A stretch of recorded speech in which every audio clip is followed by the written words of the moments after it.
وقال نسوة في المدينة امرأة العزيز تراود فتاها عن نفسه قد شغفها حبا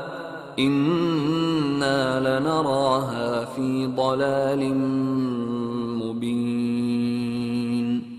فلما سمعت بمكرهن أرسلت إليهن وأعتدت لهن متكأ وآتت كل واحدة منهن سكينا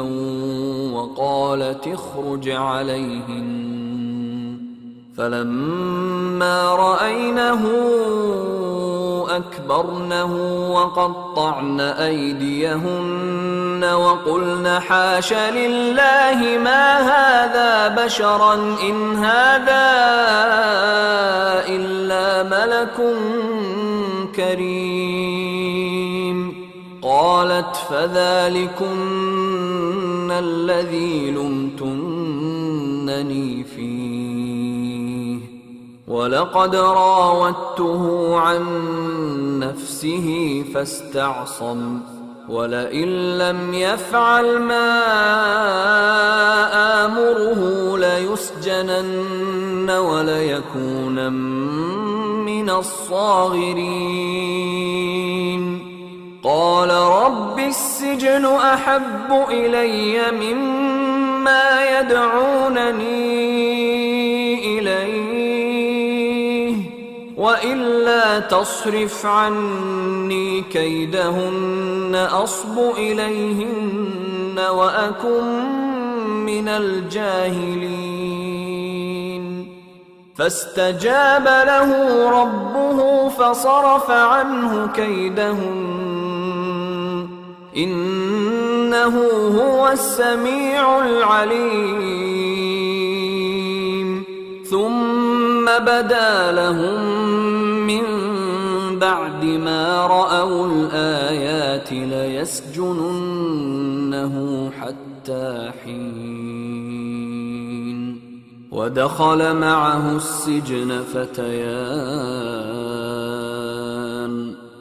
قال أحدهما إني أراني أعصر خمرا وقال الآخر إني أراني أحمل فوق رأسي خبزا تأكل الطير منه نبئنا بتأويله إنا نراك من المحسنين. قال لا يأتيكما طعام ترزقانه إلا نبأتكما بتأويله قبل أن يأتيكما ذلكما مما علمني ربي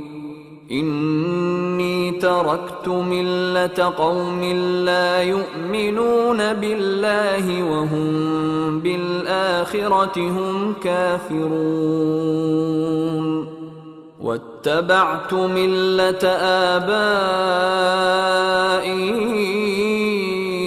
إبراهيم وإسحاق ويعقوب ما كان لنا أن نشرك بالله من شيء ذلك من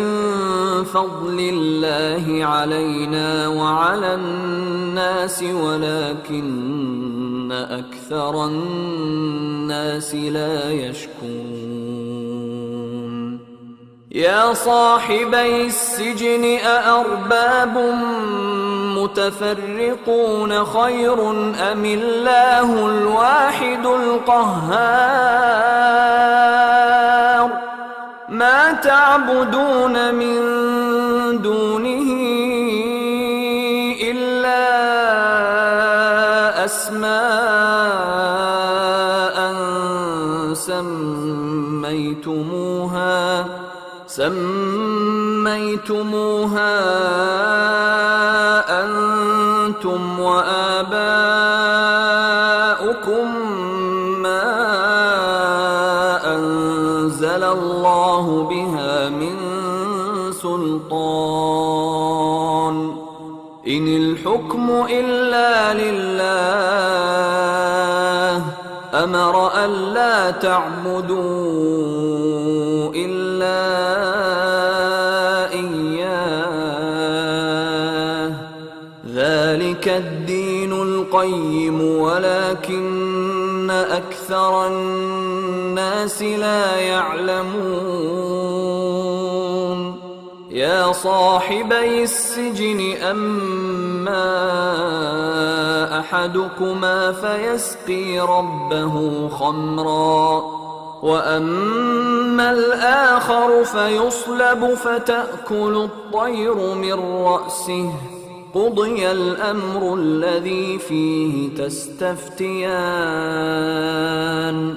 وقال للذي ظن أنه ناج منهما اذكرني عند ربك فأنساه الشيطان ذكر ربه فلبث في السجن 10 سنين وقال الملك إني أرى 7 بقرات سمان يأكلهن 7 عجاف و7 سنبلات خضر وأخر يابسات يا أيها الملأ أفتوني في رؤياي إن كنتم للرؤيا تعبرون قالوا أضغاث أحلام وما نحن بتأويل الأحلام بعالمين وقال الذي نجا منهما وادكر بعد أمة أنا أنبئكم